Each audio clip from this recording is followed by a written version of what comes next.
บางคำบาดสมกรุบจำนวนส่วนลดอันนี้ได้กำปงตุสนาบีทีวีสวากุมการการพิธีตุสนาอาเซียนประจำสัปดาห์อาเซียนประจำสัปดาห์มีวัตถุมีนบอกคำบาดชีติรัตเจเนสำหรับสรุปในขนมการพิธี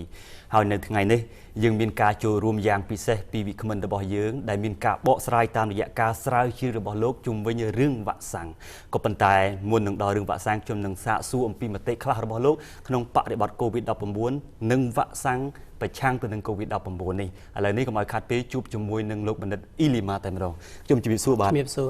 ออกคนโลกบันดาลอิลิมาคุณทรงจีบโลกเนียงทาโลกบันดาลอิลิมาคือจีบันดาลพนัยสุขภาพสาธารณะโลกบันศึกษาสลายจีจราอมปีพนัยสุขภาพสาธารณะในขนมปฏิกรรมเชี่ยก็โดยจะធ្វើការ research ផ្សេងៗទៅកាន់សកលលោកនិងក្នុងតំបន់យើងដែរឥឡូវនេះយើងចង់ដឹងបន្ថែមអំពីស្ថានភាពដែលកំពុងកើតមាននៅលើពិភពលោកបច្ចុប្បន្នលោកនាងបានដឹងហើយថា COVID-19 កំពុងតែញោមញីពិភពលោកហើយបណ្ដាប្រទេសទាំងអស់មានដឹកនាំកំពុងតែឈឺក្បាលហើយពិភពលោកទាំងមូលកំពុងតែរួមដៃគ្នាក្នុងការប្រយុទ្ធប្រឆាំងនឹង COVID-19 ក្រុមអ្នកវិទ្យាសាស្ត្រកំពុងតែធ្វើការសិក្សាស្រាវជ្រាវក្នុងគោលដៅស្វែងរកវ៉ាក់សាំងដើម្បីការពារនៅជំងឺឆ្លង COVID-19 នេះឥឡូវនេះខ្ញុំចង់សួរលោកបណ្ឌិតអ៊ីលីម៉ាដោយលោកបានលោកជាអ្នកឯកទេសផ្នែកសុខភាពសាធារណៈខ្ញុំចង់ផ្ដាំដំបូងនេះដោយជាមតិដំបូងរបស់លោកក្នុងនាមលោកជាអ្នកបណ្ឌិតសុខភាពសាធារណៈលោកមើលឃើញការរាតត្បាតនៃជំងឺសកលមួយនេះនាពេលបច្ចុប្បន្នស្ថិតនៅក្នុងស្ថានភាពបែបណាដែលជាយោបល់របស់លោកបាទបាទជំរាបសួរធារិតហើយជំរាបសួរទស្សនិកជនទាំងអស់ជារួមយើងដឹងហើយជំងឺ Covid គឺជាជំងឺមួយដែលរាតត្បាតនៅលើទូទាំងពិភពលោកដែលយើងដឹងទាំងអស់គ្នាហើយមកដល់រាល់ថ្ងៃនេះគឺយើងដឹងហើយជំងឺ Covid គឺអត្រាកើតជំងឺ Covid នៅលើទូទាំងពិភពលោកមានជិតដល់21លានអ្នកទៅហើយក្នុងនោះហ្នឹងគឺអត្រាមរណភាពគឺឡើងរហូតទៅដល់ប្រហែលជាជិត8សែនអ្នកគឺជាទំហំមួយដែលធំធេងណាស់ដោយយើងដឹងហើយគឺវាផលប៉ះពាល់ទៅលើសេដ្ឋកិច្ចផលប៉ះពាល់ទៅលើសុខភាពផលប៉ះពាល់ទៅលើសង្គមផលប៉ះពាល់ច្រើនមែនទែនហើយក្នុងនោះដែរខ្ញុំចង់ជំរាបធារិតថានៅអាស៊ានរបស់យើងដោយឡែកនៅអាស៊ានរបស់យើងគឺអត្រាកើតជំងឺនេះមានកើនឡើងរហូតទៅដល់350,000អ្នកជាងហើយបើយើងគិតទៅវាជិតដល់4សែនអ្នកទៅហើយនៅក្នុងនោះគឺអត្រាស្លាប់គឺមានរហូតទៅដល់8,000អ្នកជាងទៅហើយក៏ប៉ុន្តែដោយឡែកគឺយើងឃើញថាផលប៉ះពាល់ដែលខ្លាំងនៅក្នុងបណ្ដាអាស៊ានគឺយើងឃើញថាវាមិនមានជាទំនាក់ទំនងทั้งប្រទេសដែលមានគឺប្រកាសជាអាចបង្ការបានទេរឿងឥឡូវនេះគឺវាស្មុគស្មាញដល់ថានឹងទៅហើយដូចយើងមើលកលេចមើលទិន្នន័យគឺអត្រាកើតជំងឺនៅក្នុងអាស៊ានយើងច្រើនជាងគេមានហ្វីលីពីនបន្ទាប់ទី2មកគឺឥណ្ឌូនេស៊ីបន្ទាប់ទី3មកគឺអីគេបន្ទាប់ទី3មកគឺតាក់ទងជាមួយនឹងសិង្ហបុរីយើងឃើញថាវាជាបញ្ហាមួយតែដោយឡែកយើងឃើញថាអត្រាដែលកើតតិចជាងគេគឺវាទៅជាមាននៅក្នុងឡាវបន្ទាប់មកទី2គឺមានប្រុយណេហើយក្នុងនោះប្រទេសកម្ពុជាយើងក៏ជាបញ្ហាមួយដែលយើងត្រូវតែមានមោទនភាពដែរគឺអត្រារបស់យើងគឺកើតតិចនៅក្នុងបើយើងគិតគឺទី3បាទមើលទៅការរំពឹងទុកពិបាកក្នុងការវិតម្លៃណារឿង COVID-19 នេះពិភពលោកខ្ញុំជំរាបធារិតថាជាទូទៅគឺពិបាកវិតម្លៃហើយក្នុងនេះខ្ញុំបានអាន article របស់ JAMA គឺនិយាយថារហូតដល់ 70% អ្នក epidemiolog អ្នក research ដល់ពូកែនៅលើពិភពលោកមានធ្វើការវិតម្លៃតាមលក្ខណៈវិទ្យាសាស្ត្រគឺ error រឿងនេះជារឿងមួយដែលអស្ចារ្យមែនទែនដែលខ្ញុំគាត់ថាស្មុគស្មាញមែនទែនបាទហ្នឹងហើយអរគុណលោកលីម៉ាដែលបានបង្ហាញនៅចំណាប់អារម្មណ៍ខ្លីតែខ្លឹមនៅក្នុងបរិបទនៃ COVID-19 ខ្ញុំដោយសារតែលោកបានដឹងហើយដោយសារលោកក៏បានដឹងប្រជាពលរដ្ឋក៏បានដឹងដែរពីវ៉ាក់សាំងដែលពិភពលោកទាំងមូលកំពុងតែធ្វើការសិក្សាស្រាវជ្រាវថ្មីនេះរុស្ស៊ីក៏បង្ហាញនៅវ៉ាក់សាំងរបស់ខ្លួនដែរក៏ប៉ុន្តែមុននឹងខ្ញុំលំអិតបន្ថែមខ្ញុំចង់សួរជំរាបលោកឲ្យលោកអាចជំរាបជូនទស្សនិកជនតើអ្វីទៅជាវ៉ាក់សាំងនោះបាទបាទអរគុណជារួមគឺវ៉ាក់សាំងវាមាននយោបាយវាច្រើនក៏ប៉ុន្តែខ្ញុំចង់និយាយឲ្យបងអូនធារិតក៏ដូចជាទស្សនិកជនឲ្យងាយយល់ថាជាទូទៅវ៉ាក់សាំងគឺជាសារធាតុមួយដែលគេផលិតឡើងដោយមេរោគហើយជាទូទៅទេគឺមេរោគដែលបង្កឡើងដោយជំងឺជាក់លាក់ណាមួយហើយបន្ទាប់មកគេចាក់ទៅលើមនុស្សឬទៅលើសត្វដើម្បីគេបង្កើតអង់ទីកដើម្បីទប់ស្កាត់ជំងឺជាក់លាក់នឹងមួយនោះបាទតើលោកអាចជំរាបថាពីព្រោះឥឡូវនេះលោកក៏បានដឹងថាពិភពលោកប្រទេសខ្លះប្រកាសថាខ្លួនរកឃើញវ៉ាក់សាំងប្រទេសខ្លះនៅហើយខ្ញុំក៏ចង់ឲ្យលោកជំរាបជូននៅក្នុងនាមលោកជាបណ្ឌិតផ្នែកសុខភាពសាធារណៈបានស្រាវជ្រាវនៅក្នុងផ្នែករឿងនេះដែរតើការធ្វើវ៉ាក់សាំងវាត្រូវឆ្លងកាត់រយៈពេលឬដំណាក់កាលហើយនឹងការពិសោធន៍មនុស្សអីយ៉ាងដូចម្តេចលោកអាចជំរាបអីរៀងពុះស្នាបាទអរគុណធារិតសំណួរនេះខ្ញុំសង្ឃឹមថាទស្សនិកជនទាំងអស់នឹងទទួលបាននូវចំណេះដឹងមួយចំនួនអ្វីដែលខ្ញុំនឹងធ្វើបង្ហាញនេះខ្ញុំចង់ជំរាបទស្សនិកជនក៏ដូចធារិតថាជាទូទៅនៅក្នុងការដែលគេធ្វើ experimental study ឬក៏គេហៅថាការសិក្សា clinical trial គេហៅថាការពិសោធន៍សាកល្បងបែប clinic ជាទូទៅមុននឹងវត្ថុអ្វីមួយដែលគេធ្វើការពិសោធន៍គឺគេពិសោធន៍ទៅលើសត្វសិនបាទគេហៅ in vitro គេធ្វើពិសោធន៍ដើម្បីឲ្យវា safe ដើម្បីឲ្យចង់ដឹងថាតើការផលិតផលរបស់ហ្នឹងវាមានផលសំខាន់យ៉ាងម៉េចដែរវាមានសុវត្ថិភាពយ៉ាងម៉េចដែរហើយបានគេចាប់ផ្ដើមពិសោធន៍ទៅលើមនុស្សនៅពេលដែលគេពិសោធន៍ទៅលើមនុស្សគឺវ៉ាក់សាំងជាទូទៅគេពិសោធន៍ទៅលើ4 stage មាន4ដំណាក់កាលធីរិតបាទ4ដំណាក់កាលហើយដំណាក់កាលនីមួយៗវាមានលក្ខណៈខុសគ្នាខ្ញុំចង់ជំរាបបាទខុសទី1គឺដំណាក់កាលទី1គឺគេពិសោធន៍ទៅលើមនុស្សប្រហែលជានៅក្នុងគេហៅ10នាក់ខ្ញុំចង់10នាក់មាន10នាក់20នាក់30នាក់តែជាទូទៅ30 40នាក់ហើយគេពិសោធន៍លើមនុស្សតែមួយក្រុមទេបាទហើយនៅក្នុងគោលបំណងរបស់គេពិសោធន៍នេះគឺគេចង់ដឹងថាពេលដែលពិសោធន៍នៅក្នុងដូសមួយដែលទាបបំផុតតើសុវត្ថិភាពវាយ៉ាងម៉េចដែរពីព្រោះខ្ញុំចង់ជំរាបថាមុននឹងពិសោធន៍គឺគេហៅថា safety ជំហានទី1គឺជាជំហានមួយដ៏សំខាន់បំផុតដែលគេហៅ safety មានន័យថាសុវត្ថិភាពសិននៅពេលដែលគេពិសោធន៍ជោគជ័យដំណាក់កាលទី1គឺគេចង់ដឹងថាយើងប្រើដូសប៉ុណ្ណេះត្រឹមត្រូវហើយគេប្រើរយៈពេលប៉ុណ្ណេះវា safety កម្រិតណាបានគេឈានចូលដល់ដំណាក់កាលទី2តែអ្វីដែលសំខាន់ដំណាក់កាលទី2គឺពេលដែលយើងពិសោធន៍មិនមែនយកមនុស្ស20 30នាក់មកទៀតទេគឺមនុស្សឡើងដល់100នាក់មានន័យថាជាទូទៅគឺគេពិសោធន៍រហូតដល់300 400នាក់ដំណាក់កាលទី2ក៏មិនខុសជាមួយនឹងដំណាក់កាលទី1ដែរគឺកាលណាគេពិសោធន៍ដំណាក់កាលទី2គេចង់ដឹងថាបន្ថែមទៀតថានៅពេលដែលដូសប៉ុណ្ណឹងតើវាកម្រិតវាយ៉ាងម៉េចដែរសុវត្ថិភាពមិនដែរតែដូចជារិទ្ធដឹងហើយដំណាក់កាលទី2គឺយើងយកមនុស្សច្រើនមកតែក្រៅពីនោះគេមិនមែនត្រឹមតាមដានតែដូសហ្នឹងទេគេចង់ដឹងពីតាក់ទងជាមួយនឹងថាតើក្រុមអាយុ60ឆ្នាំ70ឆ្នាំ30ឆ្នាំក្រុមអាយុផ្សេងគ្នាភេទផ្សេងគ្នាមុខរបរផ្សេងគ្នាតើនៅពេលដែលយើងប្រាស់ដូសទៅដែរតើប្រសិទ្ធភាពអង្គទីកតើវានៅមានប្រសិទ្ធភាពដែរអត់ឃើញដំណាក់កាលទី2ហេតុអីបានគេយកច្រើនអ្នកពីព្រោះមានរបាយរបស់វាមានភេទផ្សេងគ្នាមានអាយុផ្សេងគ្នាមានមុខរបរផ្សេងគ្នាឃើញក្រៅដំណាក់ខ្ញុំចង់ជម្រាបឡើងវិញដំណាក់កាលទី1គឺយើងចង់ដឹងថាតើដូសដែលតិចបំផុតតើវាប្រសិទ្ធភាពវាយ៉ាងម៉េចដែរដំណាក់កាលទី2វាដូចតែគ្នាក៏ប៉ុន្តែគេបន្ថែមសិក្សាបន្ថែមពីផលប៉ះពាល់ឬក៏កត្តា effect ផ្សេងៗដូចជាអាយុដូចជាភេទឬអីផ្សេងៗនៅពេលដែលឈានដល់ដំណាក់កាលទី2ជោគជ័យដំណាក់កាលទី3គឺជាដំណាក់កាលមួយដ៏សំខាន់បំផុតនៅក្នុងការគេហៅថាការសិក្សាវ៉ាក់សាំងដំណាក់កាលទី3នេះគឺជាទូទៅគេប្រើពាក្យមួយគេហៅ gold standard គេហៅថាស្តង់ដារមាសកាលណាជោគជ័យដំណាក់កាលទី3គឺផលិតផលនឹងអាច contribute អាចចែកចាយនៅលើពិភពលោកបានហើយនៅលើទីផ្សារបានហើយតែដំណាក់កាលទី3នេះធីរិតជាទូទៅមិនមែនយក200នាក់ទេជាទូទៅគេយករហូតទៅដល់រាប់ម៉ឺននាក់ហើយការសិក្សាពិសោធន៍ទី1និងទី2ខ្ញុំចង់រំលឹកឡើងវិញគេពិសោធន៍តែមួយក្រុមមីយកមនុស្សតែមួយក្រុមមីតែពិសោធន៍ដំណាក់កាលទី3ស្ទើរតែខ្ញុំចង់ជំរាបដាច់ខាតគឺត្រូវតែមានក្រុមមួយគេហៅថាក្រុម control ក្រុមប្រៀបធៀបហើយការពិសោធន៍នោះគឺរហូតដល់30000នាក់40000នាក់ហើយការសិក្សាទី3នេះគឺគេចង់ដឹងថាតើនៅពេលដែលយើងសិក្សាប៉ុណ្ណឹងតើដូសរបស់វាយ៉ាងដូចម្ដេចតើប្រសិទ្ធភាពវាយ៉ាងដូចម្ដេចហើយជាទូទៅគេត្រូវការតាមដានរយៈពេលយ៉ាងតិច1ឆ្នាំអាស្រ័យទៅលើប្រភេទជំងឺមួយជាទូទៅគឺគេនៅលើពិភពលោកតាម World Health Organization គឺគេពិសោធន៍រយៈពេល1ឆ្នាំទៅ5ឆ្នាំដំណាក់កាលទី3បានអាចផលិតផលទាំងអស់ហ្នឹងអាចយកចែកចាយនៅលើទីផ្សារបានបន្ទាប់មកទៀតពេលដែលជោគជ័យដំណាក់កាលទី3ហើយគេធ្វើការតាមដានមានន័យថានៅពេលដំណាក់កាលទី3ក្រុមហ៊ុនផ្សេងចាប់ផ្ដើមដេញហើយចាប់ផ្ដើមផលិតហើយគឺគេចាប់ផ្ដើមធ្វើការតាមដានទៀតក្រុមហ៊ុនដែលផលិតចេញហើយហ្នឹងគឺមានតួនាទីធ្វើការតាមដានដើម្បីចង់ដឹងថាតើពេលដែលចាក់វ៉ាក់សាំងហ្នឹងហើយតើមាន side effect អីខ្លះ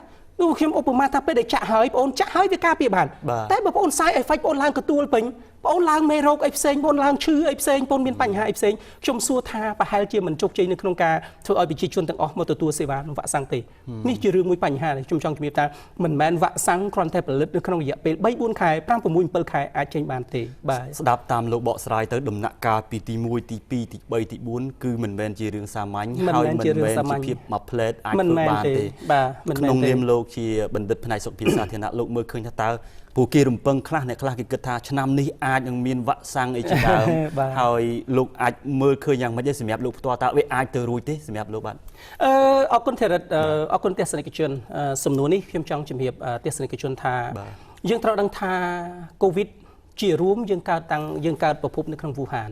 តែបើយើងគិតថាបើសិនជាទស្សនិកជនអាចស្ដាប់ខ្ញុំយល់ឃើញថានៅក្នុង4 stage នេះយ៉ាងតិចបំផុតក៏ចំណាយប្រហែលជា một năm cả là từ 2 ឆ្នាំដែរអានឹងយ៉ាងលឿនបំផុតតែប្រសិនបើយើងក៏លេខទៅមើល COVID ដែលយើងទើបនឹងកើតយើងគិតថារយៈពេលថាប្រហែល1ឆ្នាំចុះអញ្ចឹងខ្ញុំនិយាយក្នុងន័យវិទ្យាសាស្ត្រសិនខ្ញុំនិយាយក្នុងន័យវិទ្យាសាស្ត្រគឺខ្ញុំនិយាយថាឆ្នាំនេះពិបាកមានវ៉ាក់សាំងពីព្រោះដើម្បីមានវ៉ាក់សាំងយើងត្រូវឆ្លងកាត់4 stage តែជាទូទៅ3 stage យើងអាចបានហើយក៏ប៉ុន្តែ stage ទី3យើងបងអូនត្រូវចំណាយពេលរយៈពេល1ឆ្នាំទៅ5ឆ្នាំអាស្រ័យទៅលើប្រភេទជំងឺនីមួយៗបាទអញ្ចឹងចំពោះខ្ញុំវិញចំពោះខ្ញុំផ្ទាល់ក្នុងនាមខ្ញុំជាអ្នកស្រាវជ្រាវក្នុងអ្នកផ្នែកសុខភាពសាធារណៈខ្ញុំគិតថាយ៉ាងលឿនណាស់ក៏នៅក្នុងប្រហែលជាខែ4ខែ5ឆ្នាំក្រោយដែរអានឹងលុះត្រាតែយ៉ាងលឿនណាស់ហើយចង់ជំរាបថានៅក្នុងដូចជានៅក្នុងប្រទេសមួយចំនួនគឺដំណាក់កាលទី3របស់គាត់គឺមានការសិក្សារបស់គាត់គឺរហូតដល់ចប់ stage 3ហ្នឹងគឺនៅខែ10ខែ11ខែ10ខែ11ហ្នឹងពេលដែលចប់ហ្នឹងខ្ញុំចង់ជំរាបថាមិនទាន់ដឹងប្រសិទ្ធភាពវាយ៉ាងម៉េចទេគាត់ថាចប់ដំណាក់កាលទី3អញ្ចឹងចប់ដំណាក់កាលទី3យើងត្រូវយក statistic មកវេតម្លៃទៀតតើធ្វើការហ្នឹងគឺជោគជ័យដែរឬទេតើដូសហ្នឹងមានការប្រែប្រួលទេបើអត់ជោគជ័យទេគឺអ្នកឯងនឹងត្រឡប់ change ដូសឡើងវិញត្រឡប់ទៅដំណាក់កាលទី2ទី3ឡើងវិញលោកលីម៉ាលោកបណ្ឌិតផ្នែកសុខភាពសាធារណៈលោកបានលើកឡើងជាខ្លឹមសារនេះខ្ញុំបានយល់បន្ថែមខ្ញុំក៏ចង់សួរលោកដោយត្រង់ដែរព្រោះប្រហែលថ្ងៃនេះលោកដឹងហើយក្នុងសប្តាហ៍កន្លងទៅនេះរុស្ស៊ីលោកពូទីនបានប្រកាសតាក់ទងទៅនឹងវ៉ាក់សាំងរបស់លោកហើយយើងក៏ឃើញបណ្ដាប្រទេសមួយចំនួនប្រកាសទទួលស្គាល់ហើយប្រទេសមួយទៀតមិនទទួលមួយចំនួនទៀតក៏មិនទទួលស្គាល់ហើយប្រទេសខ្លះទៀតក៏នៅស្ងប់ស្ងាត់ដែរក្នុងនាមលោកផ្ទាល់លោកយល់យ៉ាងម៉េចចំពោះការប្រកាសរបស់រុស្ស៊ីនេះបាទប្រហែលជាខ្ញុំបានឆ្លើយខ្លះនៅក្នុងអំបញ្ញមិញនេះបាទចំពោះខ្ញុំចង់ជំរាបធារិតថាខ្ញុំ50-50ហេតុអីបាន50-50ទី1ខ្ញុំចង់ដឹងថាតើការសិក្សារបស់ប្រទេសរុស្ស៊ីទី1មានការទទួលស្គាល់ពី FDA មានការទទួលស្គាល់ពី World Health Organization មានការទទួលស្គាល់ពីគេហៅ European Medical Association Agency អញ្ចឹងអានេះជាគោលការណ៍មួយបើសិនជាមានការទទួលស្គាល់នៅក្នុង stage ទី3ដែលសំខាន់បំផុតតើរុស្ស៊ីបាន stage ទី3ហើយទទួលបានជោគជ័យកម្រិតណាដែរពីព្រោះខ្ញុំចង់ជំរាបថា stage ទី3យើងត្រូវចំណាយពេលរយៈពេល1ឆ្នាំបាទអញ្ចឹងមកដល់រាល់ថ្ងៃបើសិនជាគាត់ថាបើសិនជាឲ្យខ្ញុំទទួលស្គាល់នៅក្នុងវ៉ាក់សាំងនេះលុះត្រាតែរុស្ស៊ី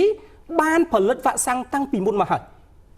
បានផលិតវ៉ាក់សាំងពីមុនមកហើយពីព្រោះ stage ទី1 stage ទី2 stage ទី3មួយឆ្នាំគត់ទៅ5ឆ្នាំអញ្ចឹងខ្ញុំគិតថា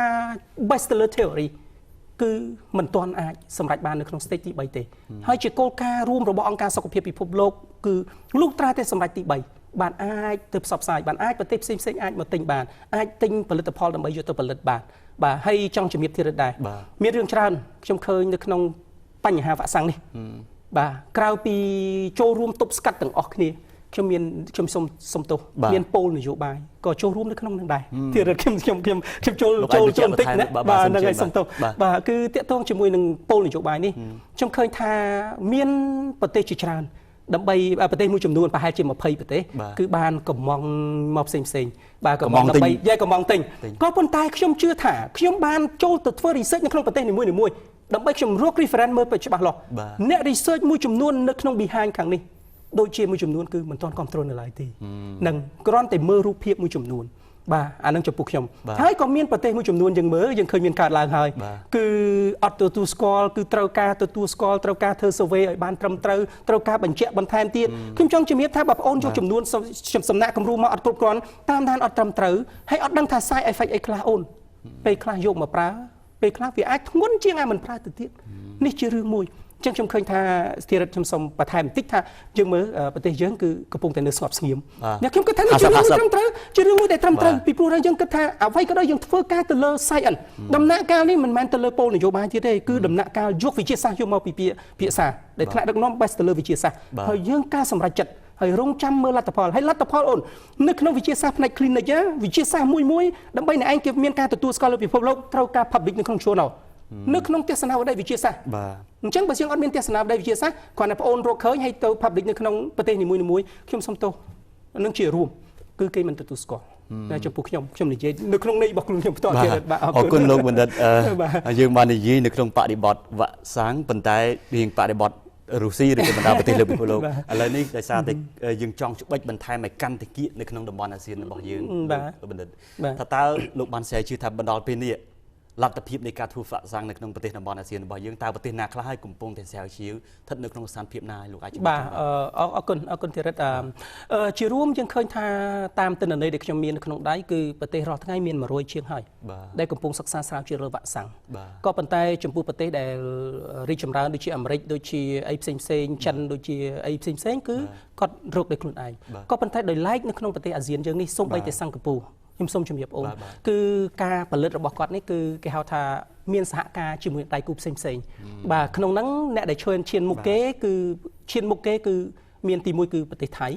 ទី2គឺប្រទេសឥណ្ឌូនេស៊ីហើយទី3គឺប្រទេសសិង្ហបុរីហើយក្នុងនោះគឺប្រទេសទី4គឺប្រទេសវៀតណាមក៏ប៉ុន្តែប្រទេសទាំងអស់នោះខ្ញុំជម្រាបហើយថាការផលិតរបស់គាត់ការសិក្សាស្រាវជ្រាវទៅហៅ clinical trial នេះសាកល្បងនេះគឺមានប្រទេសផ្សេងមកjoinជាមួយគ្នាក្នុងនោះមានទាំងអាមេរិកក្នុងនោះមានអូស្ត្រាលីមានកាណាដាមានអីផ្សេងជាមួយគ្នាបាទមាននៅក្នុងអាស៊ានរបស់យើងគឺរាល់ថ្ងៃគឺមាន4ប្រទេសដែលសំខាន់ហ្នឹងបាទលោកមើលទៅលទ្ធភាពនៃការធ្វើតេស្តសំទោសការស្រាវជ្រាវរបស់លទ្ធភាពនៅក្នុងតំបន់អាស៊ានរបស់យើងថាតើបើប្រៀបធៀបជាមួយនឹងកម្រិតបណ្ដាប្រទេសធំហើយយើងនៅមានការធ្វើការសហការច្រើនឬក៏ធ្វើការភាពចាំបាច់មានន័យថាលទ្ធភាពរបស់យើងអាចទៅរួចទេមើលទៅបើទីរត្រឹមត្រូវណាស់ជារួមយើងត្រូវទទួលស្គាល់ទាំងអស់គ្នាថានៅតំបន់អឺរ៉ុបនៅតំបន់ដូចជាប្រទេសដែលរីកចម្រើនគឺវិស័យផ្នែកសុខភាពសាធារណៈនិងវិស័យផ្នែក clinical នេះគឺគេដើរមុនយើងតែសូម្បីតែនៅក្នុងសិង្ហបុរីដែលគាត់រីកចម្រើនហើយនឹងក៏ដោយជាទូទៅអ្វីក៏ដោយគឺការសិក្សានៅក្នុងផ្នែក epidemiology នេះក៏នៅមានកម្រិតមួយចំនួនដែរទោះបីគាត់លើសគេនៅក្នុងអាស៊ាននឹងក៏ដោយក៏ប៉ុន្តែដូចខ្ញុំជំរាបមិញអញ្ចឹងគឺប្រទេសទាំងអស់ដែលនៅក្នុង4-5ប្រទេសដែលកំពុងតែឈានមុខគេនៅក្នុងសិក្សាពីវ៉ាក់សាំងនេះគឺគាត់មានjoinជាមួយប្រទេសគេហើយស្រាប់ហើយអញ្ចឹងបើគិតជារួមវិញខ្ញុំគិតថាប្រហែលជាមិនយឺតជាងប្រទេសផ្សេងទេឧបមាថាបើសិនជាប្រទេសផ្សេងនៅក្នុងខែ9ខែ10ឆ្នាំក្រោយឬក៏ខែ5ខែ6ឆ្នាំក្រោយគឺយើងយ៉ាងច្រើនអាចខុសគ្នាถึง5-6ខែយើងនៅអាចផលិតវ៉ាក់សាំងបានដូចគ្នាបាទលោកបណ្ឌិតនិយាយដល់រឿង COVID-19 រឿងវ៉ាក់សាំងអីជាដើមនេះវាដោយសារតែខ្ញុំអាចនិយាយបានថាវាតាក់ទងទៅនឹងអ្នកសុខភាពសាធារណៈក្នុងការធ្វើការសិក្សាស្រាវជ្រាវជារឿងមួយដែលសំខាន់ដែលគេអាចឲ្យតម្លៃខ្លាំងប៉ុន្តែខ្ញុំចង់សួរលោកដោយសារតែលោកជាបណ្ឌិតផ្នែកសុខភាពសាធារណៈលោកមើលឃើញការចូលរួមរបស់អ្នកជំនាញផ្នែកសុខភាពសាធារណៈនឹងកាន់តែមានសារៈសំខាន់យ៉ាងដូចម្តេចដែរក្នុងបរិបទ COVID-19 នេះបាទអរគុណជារួមដូចខ្ញុំលើកដដែលថាជាទូទៅនៅក្នុងវិស័យសុខាភិបាលយើងត្រូវចែកជាពីរទី1ផ្នែក clinic ទី2គឺផ្នែកគេហៅថាបង្ការកាលណាគេនិយាយផ្នែកបង្ការគឺតាក់ទងជាមួយសុខភាពសាធារណៈអូនសុខភាពសាធារណៈសំខាន់ណាស់ជាពិសេសនៅក្នុង COVID នេះគឺកាលណាមានផ្ទុះឡើងនៃជំងឺណាមួយបងអូនក្នុងនាមយើងជាអ្នក clinicក៏ចូលរួមផ្នែកមួយដែរតែនៅពេលដែលរកឃើញអ្នកជំងឺហើយបាទអ្នក clinic ទៅព្យាបាលតែតួនាទីរបស់អ្នកសុខភាពសាធារណៈណាបងអូនសំខាន់ណាស់ទី1តួនាទីរបស់គាត់ទៅរកឃើញប្រភពបញ្ហាគេមានវិធីសាស្ត្រគេរៀនច្បាស់លាស់ណាស់ទៅរកឃើញប្រភពបញ្ហាហើយគេដឹងថានៅក្នុងតំបន់នឹងមួយតំបន់ណាដែលជាប្រភពនៃជំងឺឆ្លងហ្នឹងអញ្ចឹងគេទៅ isolate គេទៅស្រាវជ្រាវគេទៅអប់រំប្រជាជនទាំងអស់ហ្នឹងទៀតហើយរហូតដល់មិនប៉ុណ្ណឹងគឺគេទៅធ្វើការតាមដានថាតើចង្វាក់ចម្លងនៃជំងឺនឹងយ៉ាងដូចម្តេចតើភាពហានិភ័យរបស់វាកម្រិតណាហើយគេមានរូបមន្តរបស់គេសម្រាប់គណនានិយាយជារួមគឺផ្នែកសុខភាពសាធារណៈមានដើរតួនាទីសំខាន់ក្នុងការប្រយុទ្ធប្រឆាំងជាមួយនឹងជំងឺឆ្លងហើយជាមួយនឹងទប់ស្កាត់នឹងជំងឺផ្សេងបាទគឺតួនាទីសុខភាពសាធារណៈសំខាន់មែនទែនហើយខ្ញុំសូមបន្ថែមជារិនតិចថាបើខ្ញុំផ្ទាល់ខ្ញុំគិតថានៅប្រទេសកម្ពុជាត្រូវការអ្នកសុខភាពសាធារណៈយ៉ាងតិច 5,000 នាក់ទៀតយើងនៅខ្វះខាតយ៉ាងតិច 5,000 នាក់ធីរិនអ្នកសុខភាពសាធារណៈមិនមែនគ្រាន់តែរៀនហើយដើម្បីធ្វើ manager ធ្វើប្រធាននេះអានឹងគោលការណ៍យើងស្ដាប់រួមព្រោះគាត់រៀនតាំងពីវិធីសាស្ត្របង្ការទាំងគ្រប់គ្រងតែអ្នកសុខភាពសាធារណៈគឺត្រូវមាននៅក្នុងតាំងមូលដ្ឋាន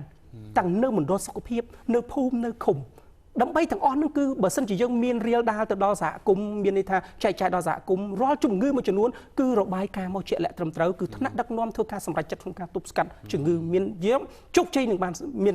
មានសារៈសំខាន់ច្រើនព្រោះពួកគាត់បានស្រាវជ្រាវច្បាស់លាស់ដឹងតាំងពីប្រភពដឹងវិធីសាស្ត្រទប់ស្កាត់ហើយរបាយការណ៍របស់គាត់នាំមកថ្នាក់លើគឺរបាយការណ៍មួយត្រឹមត្រូវមានន័យថាបើឃើញជិះកង់ក្រមែនបងបើឃើញជិះឡានមានហ្មងបើមិនយើងផ្ដល់ព័ត៌មានអត់ត្រឹមត្រូវយើងមានការច្រឡំយេ អានឹងជារឿងមួយដែលទូនាទីអ្នក public health សំខាន់លោកបណ្ឌិតបានស្ដាប់ការបកស្រាយតាមរយៈការស្រាវជ្រាវរបស់លោកបន្ថែមទៀតហើយកាន់តែធ្វើខ្ញុំកាន់តែច្បាស់បន្ថែមនៅក្នុងបរិបទវ៉ាក់សាំងក៏ដូចជាក្នុងផ្នែកសុខភាពសាធារណៈដែលបច្ចុប្បន្នកំពុងដើរតួនាទីសំខាន់ណាស់សម្រាប់សុខភាពពិភពលោកពីព្រោះមនុស្សបច្ចុប្បន្ននិយាយអំពីរឿងសុខភាពគ្រប់គ្នាដោយសារតែ COVID-19 ហ្នឹងខ្ញុំក៏មិនអាចបំភ្លេចមិនសួរលោកអំពីរឿងរ៉ាវនៃ COVID-19 ដែលបានដាស់ស្មារតីដល់ពិភពលោកដែរលោកមើលឃើញក្នុងនាមជាផ្នែកសុខភាពសាធារណៈលោកមើលឃើញថាតើ COVID-19 នេះបានបង្រៀនបានផ្ញើសារទៅកាន់ពិភពលោកយ៉ាងដូចម្តេចក្នុងការពង្រឹងបន្ថែមទៀតនោះបាទអរគុណជាទូទៅគឺយើងដឹងហើយកូវីដគឺបង្រៀននៅលើពិភពលោកយើងទាំងអស់គឺទីមួយយើងដឹងថាវិធីសាស្ត្របង្ការទប់ស្កាត់ការពារមិនមែនចាំតែគ្រូពេទ្យមកអប់រំទេទីមួយគឺខ្លួនគាត់គេហៅភ្ញាក់ស្មារតីគឺដូចយើងដឹងហើយគាត់ចេះពាក់ម៉ាគាត់ចេះលាងអាល់កុលបាញ់អាល់កុលលាងសម្លាប់មេរោគស្អីផ្សេងទាំងអស់ដែលយើងបានដឹងទាំងអស់គ្នាហើយក៏ប៉ុន្តែអ្វីដែលសំខាន់ខ្ញុំចង់សម្រាបទីរដ្ឋាមានរឿងពីរទីមួយកូវីដនេះបានបង្រៀនផ្នែកសុខាភិបាលឲ្យមានការភ្ញាក់រលឹកភ្ញាក់រលឹកនេះគឺវិជ្ជមាន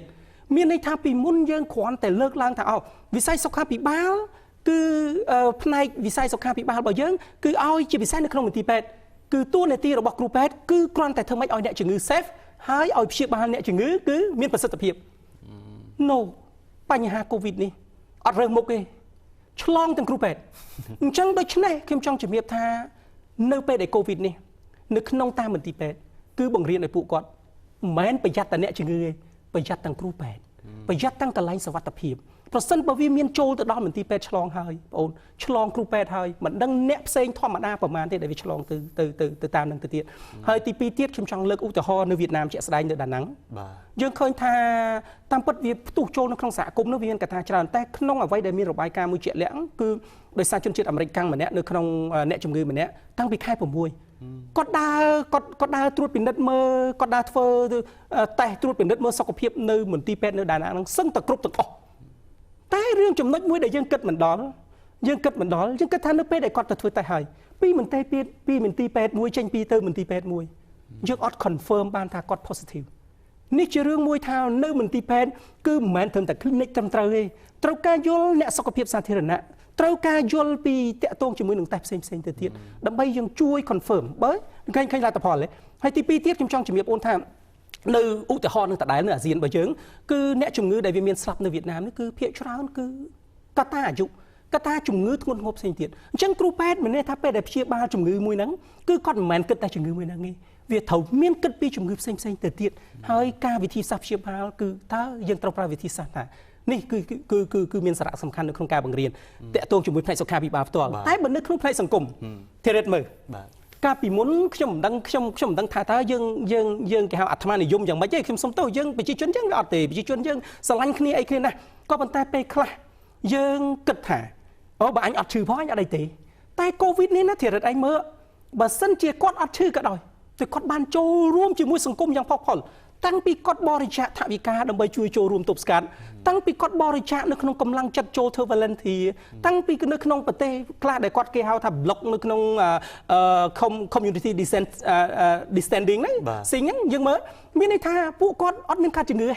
តែគាត់អាចចូលរួមពេលដែលគាត់មានឱកាសទៅទិញរបស់របរអីគាត់ជួយទិញឲ្យគ្នានេះគឺជារឿងមួយដែលខ្ញុំនិយាយថាយ៉ាងខ្លីមានបង្រៀនតាំងពីខាងក្នុង